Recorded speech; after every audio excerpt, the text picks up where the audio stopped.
What's up, party people? My name is Sunny Ray. This is the Sunny Ray Show. This will be the first interview for the day. I've got a very, very interesting gentleman. His name is Rich Weidel on the show. Rich is the CEO of Princeton Mortgage. He left his job at 24 to become an entrepreneur. And by 33, he had scaled a company to $40 million in revenue in just 3 years, earning it the number 502 spot on the Inc. 5000 fastest growing companies list. What an insane achievement. I'm gonna bring on Rich. Rich, how you doing, bud? Sunny, great to be here. Yeah, likewise. I'm so excited to have you here, Rich. Thank you for making some time.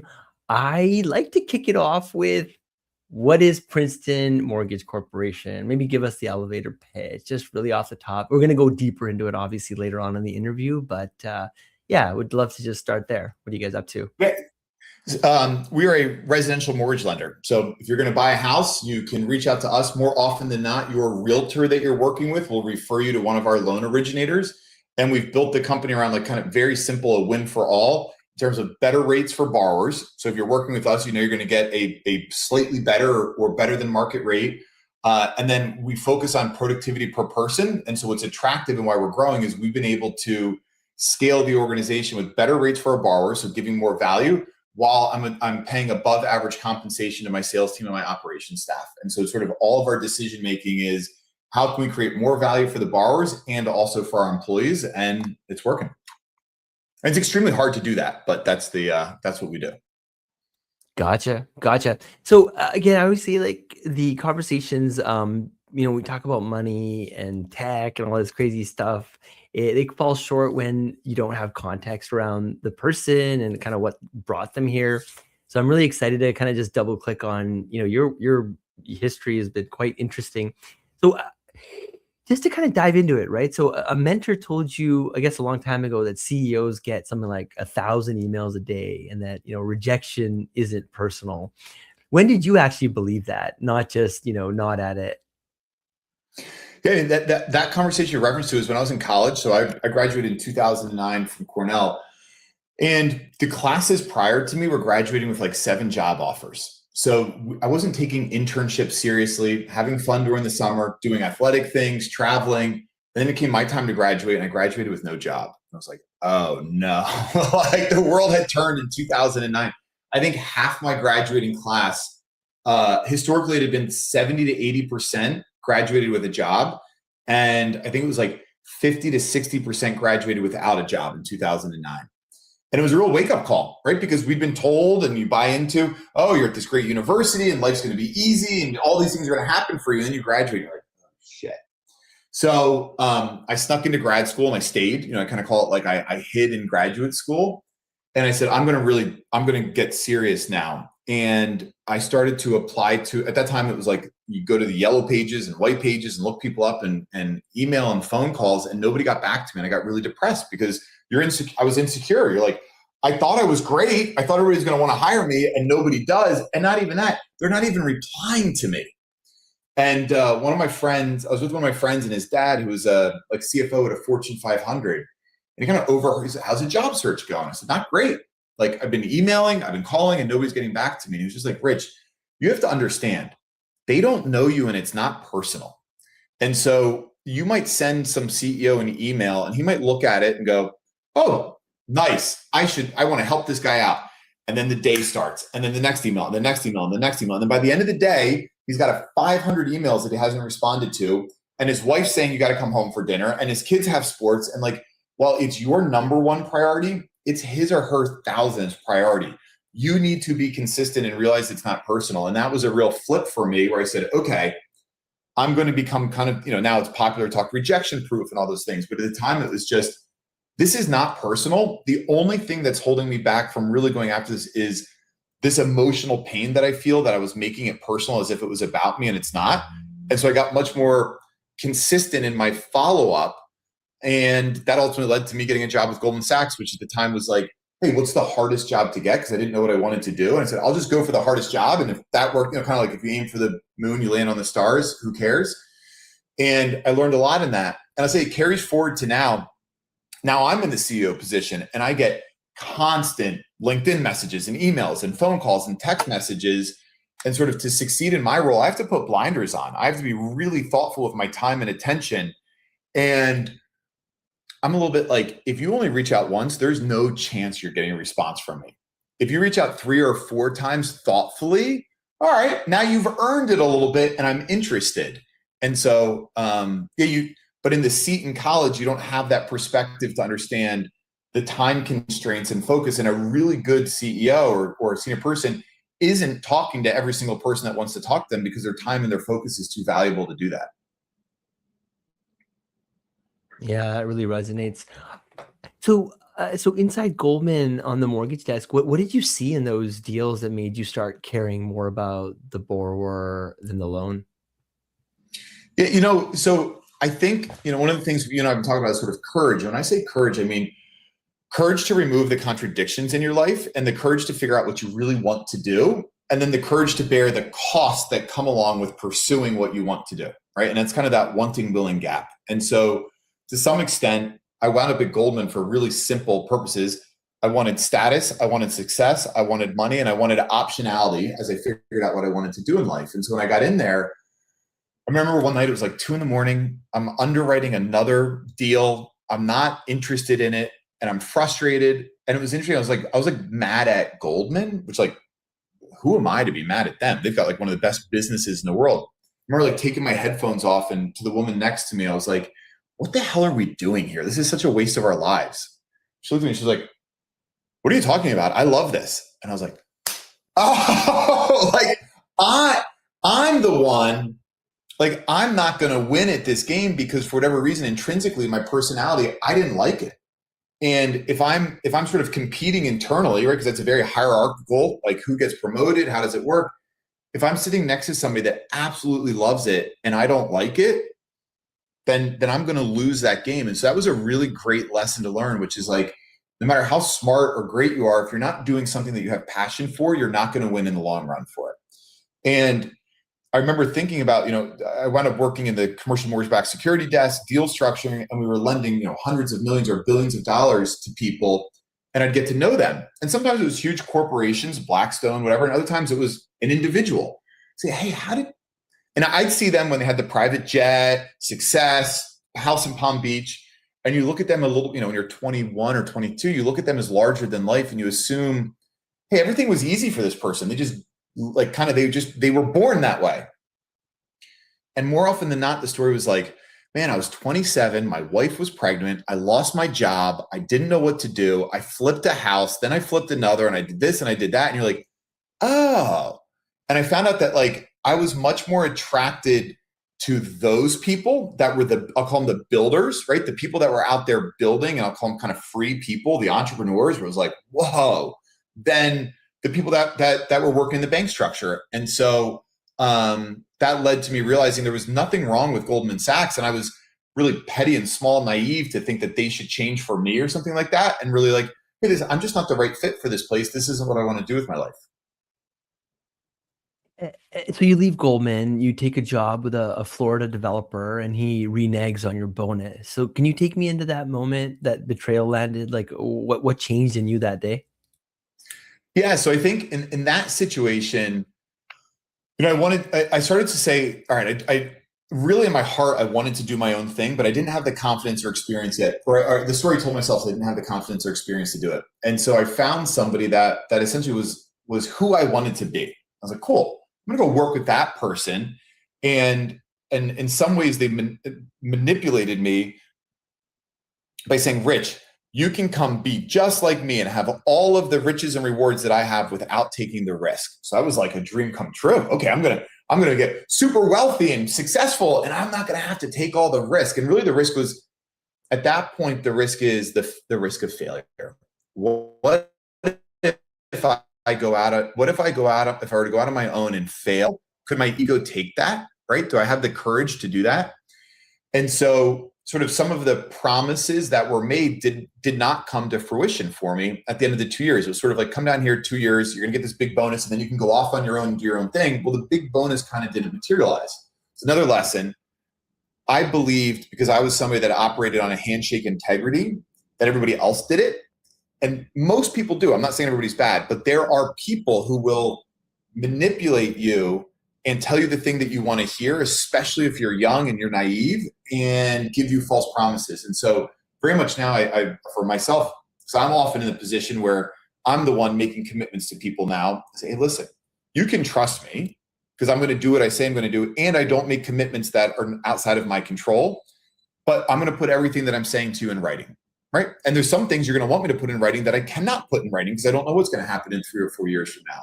That's one lesson is like, if somebody is really trustworthy, they're willing to put the things into writing. And that was a lesson I learned the hard way. But actually what happened was I was really frustrated. And now I felt kind of trapped. Man, I spent 2 years doing this, but I don't know what to do next. I don't know where life's going to take me. I'm still kind of scared. And my wife was going to Wharton for MBA at the time, and they had a MBA. They do a Wharton does a beach week at the time. I think it was like the Standard Hotel or the something like that down in Miami Beach or South Beach. And everybody's there. They just finished 2 years at their MBA at Wharton, and they're fit and they look good and they're excited. I'm going to go work for this hedge fund and that private equity shop and this consulting company. And it's like, I kind of had done that. And I was reading this book. I don't know if you've read it, The Hard Thing About Hard Things by Ben Horowitz. Yeah. And that was another one of those moments where like, I'm sitting at the pool lounge. They're all drinking and hanging out. Nothing wrong with them. That was their dream. Again, like you have to have the courage to figure out what you want to do. And that becomes difficult because it means, especially for entrepreneurs, they're usually wired a little bit differently. Like I think most entrepreneurs probably feel like they don't fit in because we don't fit in. And there's stories in that book about like, the hard thing is that when the dream becomes a reality, when you don't know what to do, when you feel like you need to throw up in the bathroom. And I was like, oh, that's what I've been avoiding. I want the freedom and the control that comes with being an entrepreneur, but I had been avoiding the failure, the fear, the courage, those types of things. And that was when I said, you know what? If I don't do this now, I'm probably never going to do it. So I remember when I was at Goldman, there was a vice president who was probably 32. He was miserable, absolutely miserable. And I saw him one night. It was like 11:30, and he's got his iPad under his desk, and he's playing Monopoly on it. And it was back in like 2010. I was like, "What are you doing? Go home."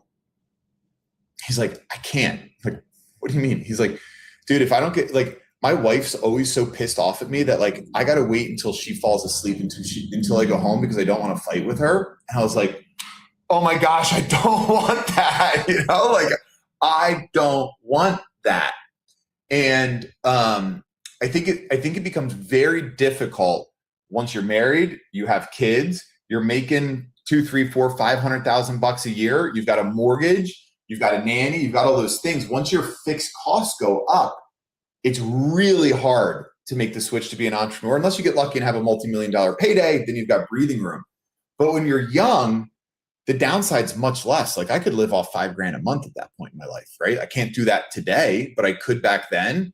And so that was very clear to me that like, if I fail at this, I had $60,000 saved up in the bank. That was like a year. I can live for a year. And if I fail at the end of a year, I'll just go get a job and keep going from there. And so that was the moment I said, quit my job and went and spent a year trying to build a business. And then you see, there's this line that you've used, right? So, I mean, you kind of touched on this, right? You cannot get entrepreneurial returns without taking entrepreneurial risk, right? So when did that stop being a phrase and start being a decision? Was it that story you shared, or did it come like afterwards? Yeah, and the guy in Florida did me a real favor. So essentially the way it works is in real estate deals, there's the GP, the general partner. He was the general partner. He had LPs. He was supposed to write me a check. And he said, hey, instead of writing a check for you, why don't I'm just going to roll that bonus into deals. What he was really saying is, I'm going to tie handcuffs on you so you can never get away, because once my equity was in deals, I'm kind of stuck there forever, right? And I was like, all right, maybe. Now the GP in the real estate deals in Florida was making about 50% returns. The LPs were making about a 15% return. I was like, all right, if he's going to throw me in and I can make a 50% return on my money, maybe that's worth this. He was like, dude, I'm not putting you in as the GP. You're going in at the LPs. I'm like, I'm not going to 15% return. I want the 50. He's like, no, You signed the personal guarantees. You put up all of your net worth. You go through the years that I almost had bankruptcy. You only get GP returns when you do that. I pay you a salary. You get paid salary, you get LP returns. It's like, oh, he's right. He's right. I want the big boy risk taking risk.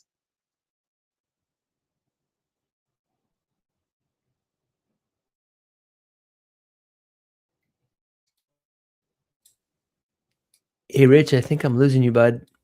Sonny? Yeah, Rich, your internet cut out there, I think, for a little bit. Can you hear me?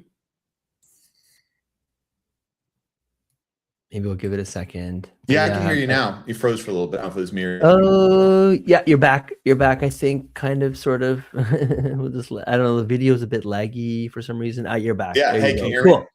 Cool. Yeah, and I got you. Cool. So January 2018, you take over Princeton Mortgage. You're walking into a 39-year-old company that needed to be reinvented. You know, forget the org chart. Well, what did the fear actually look like that first week?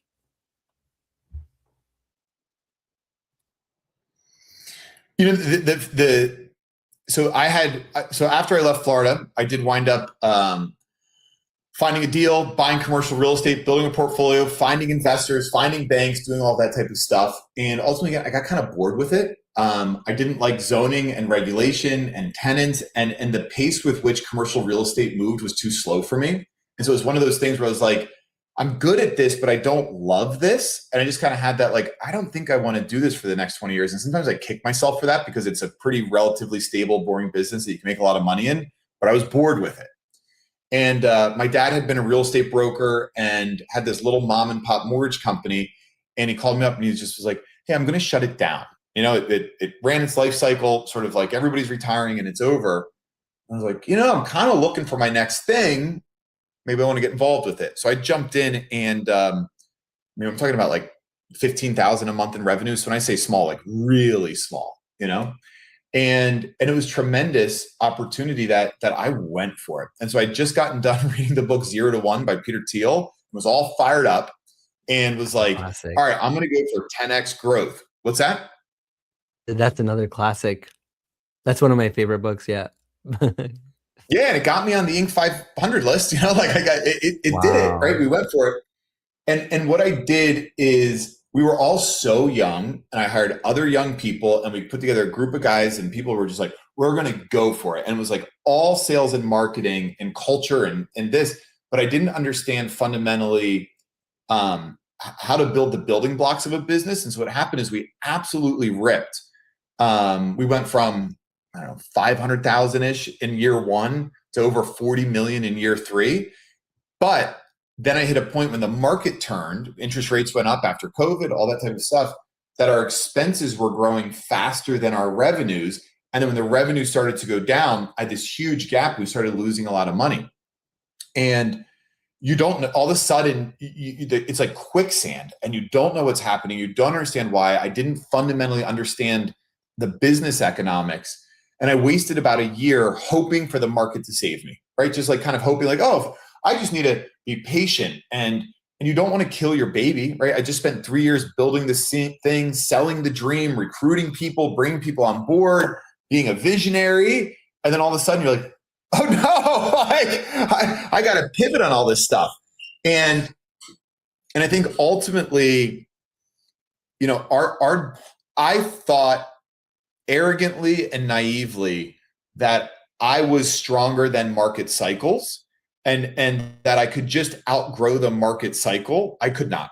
And so after about a year, I reframed my identity, not doesn't care what the market's doing. I just need to outperform it to my job is to navigate market cycles, right?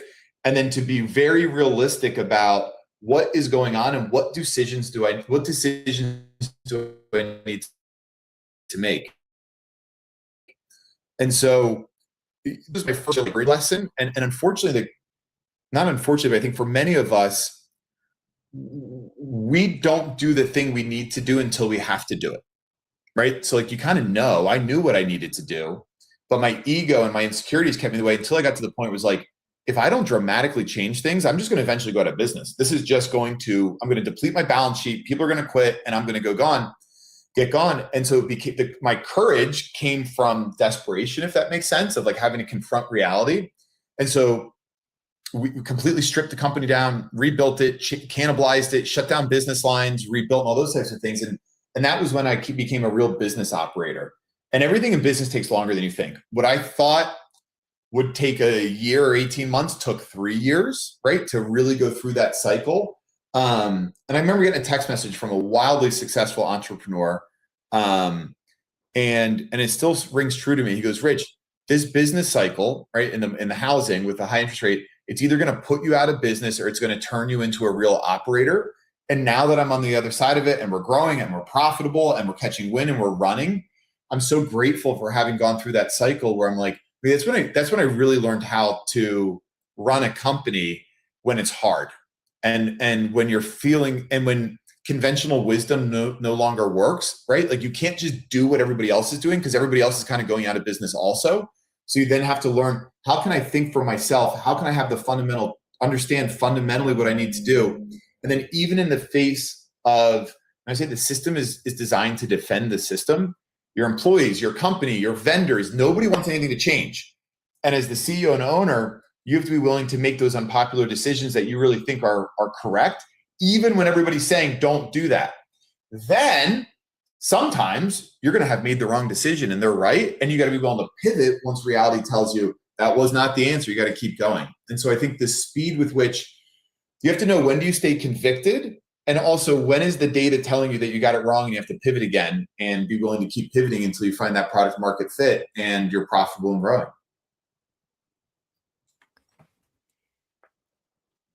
So you decided to bet the entire company on the Princeton promise, right? $1,000 to it felt like betting the entire company. It was not an entire company bet at the time, but sort of I think you have to decide as an entrepreneur, like, are you going to be the leader with 10 helpers, or are you going to set an organization that has high accountability, high transparency, and that doesn't require the leader to micromanage everything, And I think it's a decision, because ultimately most people do not want high levels of accountability and transparency. If you want outperformance, you as a CEO have to have high levels of accountability, of transparency for yourself. And I think you need to build an organization that has high levels of accountability and transparency. And people are going to kick against that constantly because most people don't want it. But if you get comfortable to have the courage to have it, you start to outperform. So in my first year here, and we're doing loans for people, residential loans. You're buying a house, we'll give you a loan. You're refinancing, we'll give you a loan. Well, we're training and we're coaching and we're doing upward feedback surveys and we're doing all this stuff. And then still we're having bad borrower experiences, right? I'm like, I don't understand this. And when there's a bad borrower experience, you know what happens? The salesperson blames the ops person blames the salesperson, and then eventually they both agree and they blame the borrower. And they're like, well, that borrower was bad. They didn't do this and they didn't do that. And I'm like, oh my gosh, it's nobody's fault. So whenever there was a problem, it was nobody's fault. And I'm changing leaders, I'm changing managers, I'm doing something. It's still just like, gosh, by the way, it wasn't like so bad. It was probably kind of average what everybody else is doing. And they just get immune to it. Everybody's like, well, that's the mortgage business. I was like, oh, I don't want to fucking live this way. Like, this is not, we got to do a lot better than this. And so I read an old HBR article from the 80s by Jim Collins. And it said, it's sort of called The Power of Catalytic Mechanisms. And he says, you have to have a brand promise, and you have to make the brand promise hurt if you don't live up to it. And in that, he tells the story of a rock quarry that some guys take over, they're running it, and it's a nightmare, right? The guys running the bulldozers or the loader dozers are hitting trucks, and they're getting in fist fights with the truck drivers. It's a mess. And so he said, we're gonna roll out a thing called short pay. So if you go to the quarry and you buy rock on your way out, let's say it was $2,000. If you didn't like, they got in a fight, the guys were mean to you, you could just pay whatever you want. So just pay whatever you want. So if the bill is $2,000, you want to pay $500, you pay $500. So I did a bunch of thinking. I was like, what do you really want, Sonny, when you're getting a mortgage? You just want an effortless experience, right? You just want it to be easy. You don't want to have to fight with us. You don't want it to go wrong. You want to know what's going on. You want it to close on time. You want to get a fair interest rate.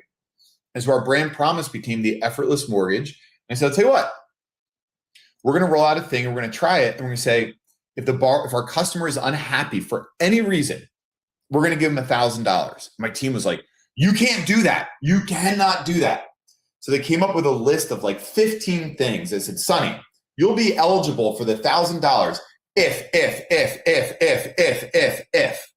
right? Because they saw you as the borrower is the problem. I was like, I'll tell you what, why don't we just start this off with no ifs. And then if we get burnt, we can then talk about it. But let's go kind of wild. So I launched it to the company. You're still, a small company at the time, like maybe 50 people. And a woman gets up in the middle of the meeting where I'm talking about it, and I can see her walk out of the room. And I'm still talking. Then I see her walk through the external window with her box of all of her stuff. She quit on the spot. She was like, so it did feel like, oh my gosh, is everybody going to quit? Again, most people don't like accountability and transparency. And what I was really saying is, we are going to empower our borrower. It doesn't matter whether or not we think we're doing a good job. It matters what our customer thinks. So we rolled it out, and in the first 90 days, I think 40 to 50% of our customers hit the button, right? So it was paying money. And that was one of those moments where I said earlier, you have to decide as an entrepreneur and a CEO, do you stay the course because you've got the right conviction, or is the data telling you you're an idiot? And the data was telling me I was an idiot, and the team is more or less telling me I'm an idiot for doing this. So then we started doing what's called an after action review. Have you ever heard of that term from the SEALs, where it's like after every mission they get back and they immediately talk about what's going on? So every time we had a Princeton promise, I would pull the team together, everybody involved in the file, and say, what went wrong? It was nobody's fault. It was never anybody's fault. So then I started saying, okay, you know what? If you're innocent, you're impotent, right? That means if you had nothing to do to cause the problem, you have no power. I don't need you in this meeting. I need the people in the meeting that can take responsibility for it. So we start doing that. And then we start getting better and better and better and better at it. And I had said for myself, if we can get it to fewer than 10% of our borrowers press the button, we'll call that a success. Well, then I made another kind of, a year later, we got to 10%. I said, you know what? It was Deming. Have you ever heard of Deming? The father of modern manufacturing. Really fascinating guy. Out of the Crisis is a book that everybody should read. And 94% of all problems come from the system, not from people. And it's leadership's job to design the system. So then I started saying, you know what, I'm not even going to blame people anymore. I'm not going to talk to my employees in any way at all about these problems. They're operating in the system that I am responsible for. And my system was perfectly designed to have people click it 10% of the time. So then we started saying, when there was a Princeton promise, I would personally call the borrower, hey, what happened? And then I would say, how can we systematically design it so we never have this problem again? Well, over my last 10,000 loans, I've been doing this for 8 years now, only 1/4% of our borrowers have hit the Princeton promise button. So we went from 40%, training people, hiring better people, setting accountability got me to 10%. Then designing the system so that it's not people reliant got me to 1/4%. And now we don't even think about it anymore. And if you Google highest NPS score in the United States, Princeton Mortgage is #1 in the entire country. Whoa, that's wild. That's wild. And I don't train, I don't coach, I don't talk about customer service. We do zero on it. It got built into the culture of the organization and the systems with which we operate. And Rich, that's fascinating, man. Hey, listen, dude, I've got a whole bunch of questions still left. I'd love to have you on. No rush, I know you're a busy guy, but I'd love to have you on maybe for a part 2 and, talk about the story of going from 800K to 40 million and the whole. I mean, you've got so many interesting stories buried in there that I'm sure the audience really, really loves. And so, but I've got a minute or two left here. I want to be respectful of your calendar. Where do people find out more about you? How do people learn more about your company? And are you blogging? And you got your own podcast? Where do people double click on Rich? Yeah, I think I tell everybody back to the courage piece. Started putting myself out there 2 years ago on social media. I had a friend who was like, "Rich, it will change your life." I was like, "Oh, don't be ridiculous." And it can change your life because people that think you start to find you. So I'm very active on LinkedIn, Rich Weidel. And I also have a newsletter I publish weekly called Originator Unleashed, which is my business advice for mortgage originators and more globally business people. And that's on Substack. Love it. Love it. Awesome. Cool. Well, I see we've got a whole bunch of people tuned in. Thank you all for listening live. And yeah, for everyone else in the future, until next time, Rich, hang back for like 1 minute. I'm going to bring this stream to an end.